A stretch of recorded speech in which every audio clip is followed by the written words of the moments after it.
Anaheim 2 delivers, but we have some massive issues. Hey everybody, Walty Wanderers, buckle up, strap in. We got a hard-hitting pull, no punches, no sugarcoating it, no rainbows or sunshine. I'm just going to give it to you and give it to you straight. We got a good one to unpackage today. Welcome to the show. I hope everybody's doing great. So Anaheim 2 in the books, a lot to unpackage, a lot of action. Probably, for me, the best race of the year. Clearly, the best race of the year. Now, of course, we all wanted to see Beast Mode. Beast Mode continued to emerge victorious and take this series by the throat. Unfortunately, a bad start costed him, but he charged through the pack, and he's still in the thick of it. So I wouldn't be too worried at this point, but unfortunately, this is sometimes what can happen in Moto, and that clearly is what happened for Eli Tomac. But the reality is this, we've got a lot to unpackage. Let's go ahead and start with the 250s. Danger Boy. Danger Boy, here's the thing. I really find it's kind of curious, really. Danger Boy runs his mouth more than any other rider on the track.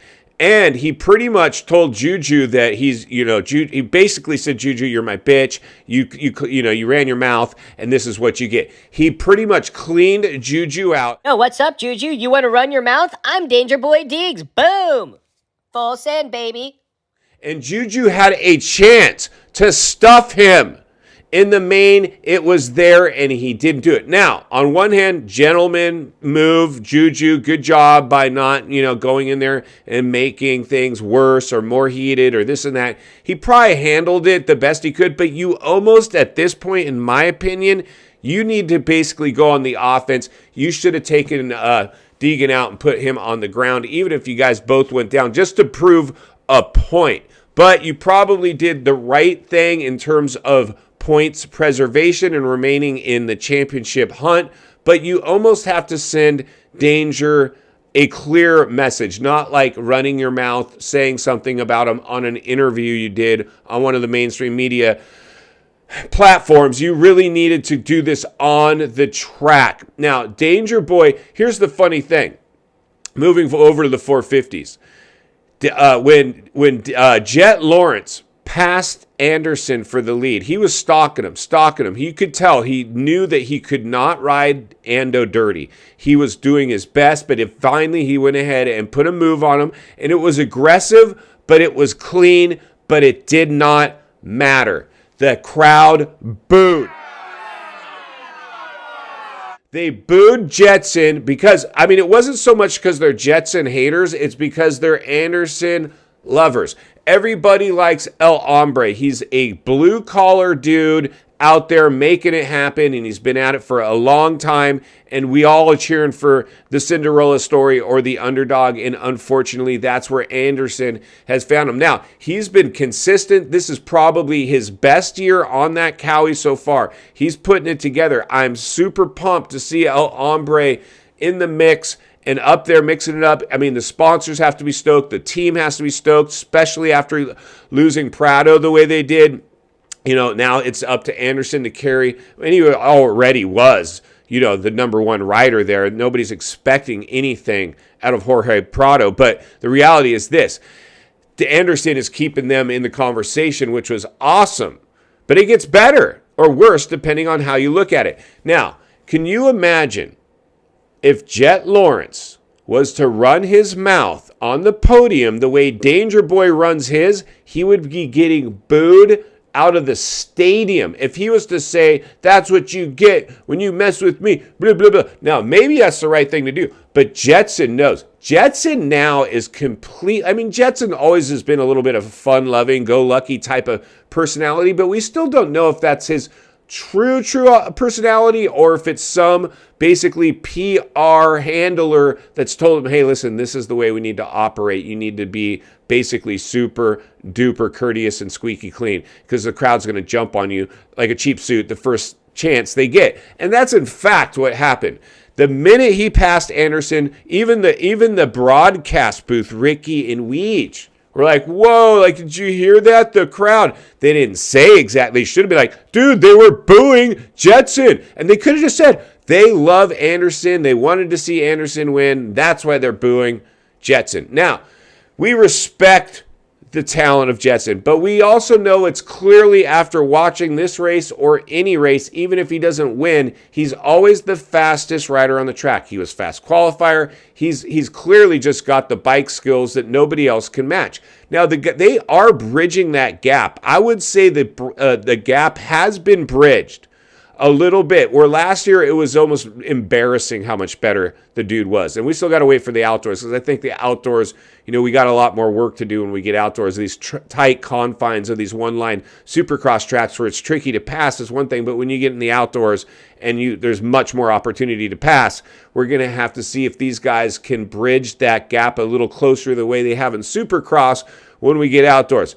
But for right now, this is what I'm seeing. Jetson, there's no way he could say anything. Danger Boy can get away with murder up there. He can clean people out. He can talk crap on the podium. He can be arrogant. He can be cocky. He can do whatever he wants, and we will accept it. Now, he hails from America. We're going to give him that. Plus, he's authentic, and he's embraced that persona. He's never wavered. He's never adjusted it. That's been him from day one. So we're like, hey, man, it's just the dude. That's just the way he is. It's not like he cultivated this personality. It's something he brought to the table pretty much from day one. So I believe that that's super, super interesting. Now, Kickstart Kenny.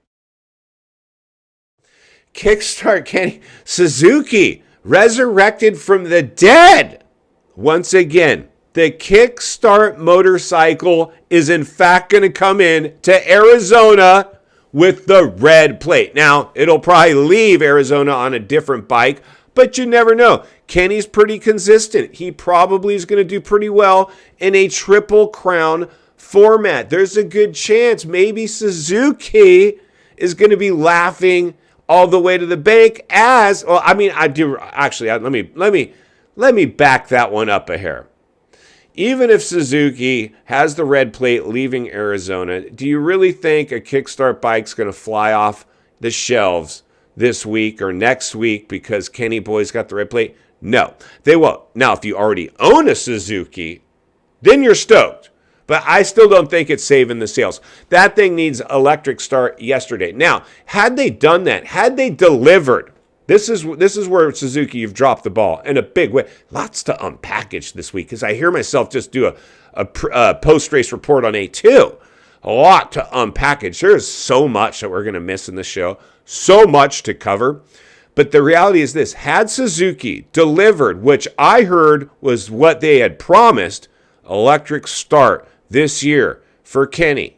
And he was bummed. He was not stoked about this, right? Now, getting the points lead will fix a lot of problems, right? I'm sure at this point he's like, yeah, I'd love to have the electric start, but I'd prefer to have the red plate. But can you imagine if Suzuki had electric start on that bike at A1 this year and Kenny Boy, even without a win yet, he's holding the red plate, then maybe you would see an uptick in sales of the Suzuki. But unfortunately, I don't think just because Kenny Boy lucked himself in, he didn't luck, he earned it. Let me rephrase. Even though Kickstart Kenny has a red plate without a win this year, it's not going to provide any significant boost to sales, if any, for Suzuki's dirt bikes. It won't. But had it had the electric start on it, there's a good chance we probably would have had measurable increase in the sales of that Suzuki.